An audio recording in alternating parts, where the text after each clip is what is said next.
All right, so this is going to be some defense tactics for youth hockey, or say for it can apply at any level, but most of this is just for teaching purposes. Um, so yeah, basically what we got going on right here is we got ourselves a nice little situation of the O's being in the offensive zone and the X's being in the defensive zone. I'm first going to cover things that the O's can do from a defensive perspective. Um, so basically, let's say the O wins the faceoff and is able to get the puck back to one of the D's. First of all, before the faceoff even starts, the better thing would be to have the stronger shooter be closer to the center, even if they're playing in their offside. So, say this guy is a lefty or this guy's a righty. This guy's probably going to have an easier time if he's a righty, because even if this guy, this defender or the wing, decides to push up on this guy, if he gets the puck from the faceoff, he can have his body more in front of this guy, instead of having stick first. If he's a lefty, his stick is going to be more forward, so the wing can come out. Like obviously, if his stick, let's say, is on his left side and the puck comes back to him, this guy can then kind of push it to the outside or deflect it. If he is a righty, then right when that comes, he can even turn his body a little bit and either pass it to the D or go off the backhand. Again, youth hockey, they're not all like that unless it's, AAA or AA or something of that nature. Um, that's just like, one thing based on the setup, just the setup of the play before it even sets up. Um, Obviously, if it doesn't go to this guy, or it's like this weird thing where it's in the zone right here and it's in the middle, that's going to be a communication thing between these two that they need to figure out on the bench beforehand how they're going to play out these situations and whose responsibility it is. One way that I like to teach it is I'll take all the face-off dots and I'll divide it in half. Just draw, big square basically around all of them, and that's how I divvy up responsibility, um, and just make the kids aware of it. That's their zone, that's their quadrant, and even in practice and things like that, get them comfortable with, like, this is your responsibility, this is your area, picture a line, all that kind of stuff.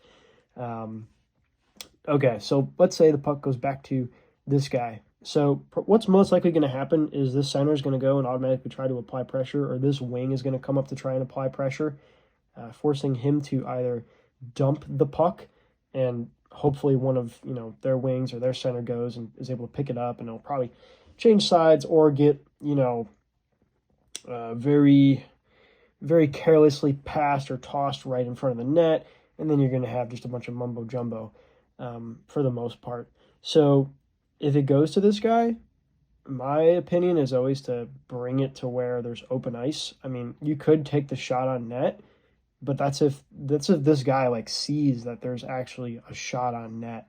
Not everybody is you know McDavid or Bedard or Datsuk or any of those guys, or Crosby. Nobody in youth hockey for the most part, unless again like double A or triple A or even some Central States, is going to be going like top shelf from here accurately, especially with the size of some of the goalies and the angles they get, and kids with screening. So I always like to teach kids to either dump it in the corner or to pass it to the D if they can. Always while maintaining, like, keeping the blue line is like the standard basically of keeping the puck in the zone. Um, but yeah, so kind of onto the net. Oh well, I guess also another option is if he's able to skate it, if he's able to bring it to the middle a little bit, if he can skate over a little bit and say this defense can get over, or this wing can get over, and then make a pass into the empty zone, that's also like perfect scenario. And again, all this can obviously replicate over here if this was the empty side and all the players were over here. Um, so yeah, another option is this defense, if he has the puck and he goes over here, and say this wing can either come back or this wing can go down. This defense now being here in the middle could skate it in, basically. He could either skate it in down low to the corner, or he could skate it and try to get it to the net. Probably going to be stopped by, like, the center here. Again, everything I'm talking about, like, happens super fast. So this is all stuff that has to be basically trained on your mind and some sort of muscle memory before it even happens, which is a part of that mindset of when you're the defense, where you got to be and positioning yourself. I always like to think that if these guys are double stacked already, automatically, if you put it in the corner, you get a little bit better way of winning actually winning the puck. And I say that because by the time the puck gets down here, a lot of times guys are not used to setting up like this. So their responsibilities are going to be like trash. Who knows what they're supposed to be doing is going to like suck. So it makes it a little bit easier for the center and the wing to take advantage of that and apply pressure while this guy goes and parks himself in front of the net and, you know, gets physical with the defense in front. But yeah, so that's gonna be the first thing that I'll talk about. The next thing that I'll talk about is going to be we'll now reverse the roles, and we'll say the puck is here in the corner, and we'll say that there's an X defense coming into the zone. We'll say with defense, let's say the wing is kind of back a little bit. Let's say the other defense is like, he's like right here. Let's say center's out of the picture. Let's just say it's the 2Ds and a wing. And they're about to go and do a breakout drill, but there is forward pressure from their center, and let's say their wing is coming over here. Let's say their other wing is like, I don't know, maybe just about to enter the zone. I'm sorry. The other wing is just about to enter the zone. So I guess for sake of this, we'll call this guy F. We'll call the center F1, F2, and F3. So in this case, and then we'll also say this guy is D1, D2, and D3. I'm sorry. We'll call him forward. We'll call him forward 2.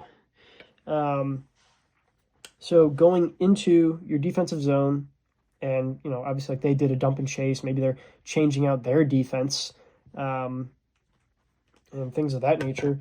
If you're at the the peewee level or the squirt level, I always like to teach that when you're coming in like this, first give a check of like who's around you while you're skating in. So understanding your body and balance and all that kind of stuff is super important.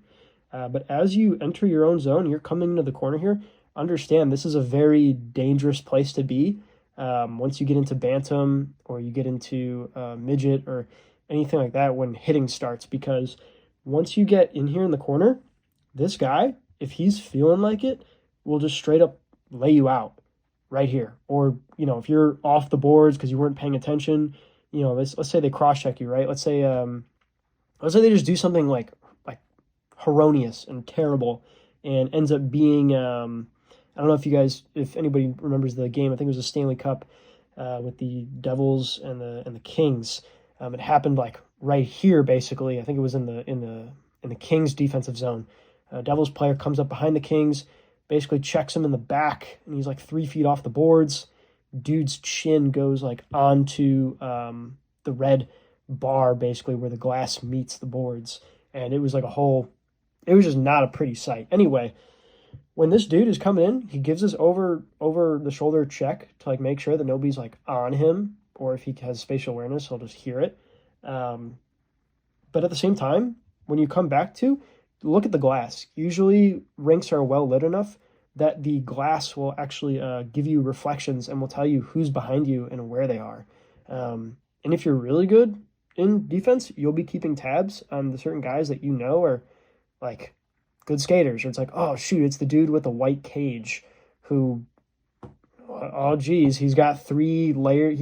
He's got 3 strips of tape on his stick. He's quick. where you could see that kind of stuff and you'll get a guess of like, all right, should you like get the puck and just, rim it around over here and try to have the other your wing when he comes in pick it up, or should you go and stop, take your time, maybe pass behind the net to the other D, or should you skate it, if you have those skills. But yeah, that's another thing to just always watch out for is when you're in the corners, like that's always something to be mindful of. If you can be mindful of that and know that the guy, unless you're playing in a better league where guys can like switch up really fast, get out of the way. Meaning, if he's so focused on hitting you and it's one of those games, if you move out of the way, like 7 out of 10 times, he's going to go and try to hit you and hit the boards. And if you can just scoot out of the way a little bit and he goes and hits the boards, either he might hurt himself, or it's just going to throw his mental game off. And then you can grab the puck and either do all those options that I already talked about skating it up, behind the net, like all that kind of stuff. Yeah, so that's another situation. Also, when coming into the zone, this D should have an awareness of obviously where this guy is, who's coming in, who's following his partner.